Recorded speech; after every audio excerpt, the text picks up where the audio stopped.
Le ralentissement de la croissance en Chine a affecté plusieurs pays africains qui dépendent fortement de l'exportation de leurs matières premières. Si l'économie chinoise a stimulé la demande pour les matières premières au cours de ces 15 dernières années, elle est en passe de basculer vers une économie basée sur la consommation. Quelques industries telles que l'industrie du vin bénéficient aujourd'hui de la demande accrue en produits finis. La Chine reste donc un partenaire privilégié de l'Afrique. Les besoins de la Chine ont changé, tandis que certaines régions de l'Afrique ressentent les répercussions de la baisse de la demande en matières premières. D'autres profitent de la demande élevée en produits finis, comme le vin.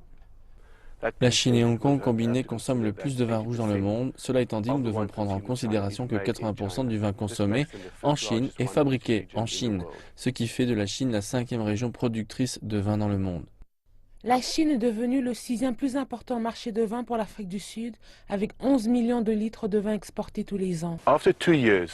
Après 2 ans de diminution des ventes en Chine, les données des douanes montrent une augmentation de près de 33% de vins importés. Les commentateurs industriels voient cela comme un indicateur d'une possible reprise de la croissance rapide que nous avons vue avant la mise en place de mesures d'austérité il y a de cela 18 mois.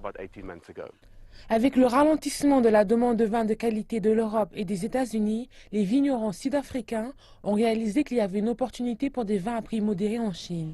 Les producteurs ont ainsi modifié leur méthode de vinification, c'est-à-dire le processus de transformation du raisin en vin afin de répondre à la demande. Ces modifications ont créé un nouveau marché de vin élaboré pour satisfaire les besoins des Chinois.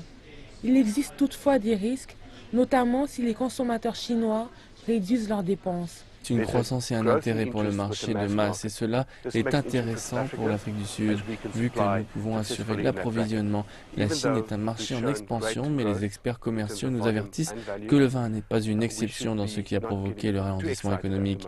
Même si nous avons démontré une croissance formidable en termes de volume et croissance, nous ne devrions pas nous enthousiasmer trop vite. Cela étant dit, parmi les 10 principaux exportateurs de vin vers la Chine, l'Afrique du Sud a bénéficié le plus. La Chine est devenue l'un des premiers producteurs de vin à l'échelle mondiale. Et selon l'Organisation internationale de la vigne et du vin, la Chine consomme plus de vin rouge que n'importe quel autre pays dans le monde.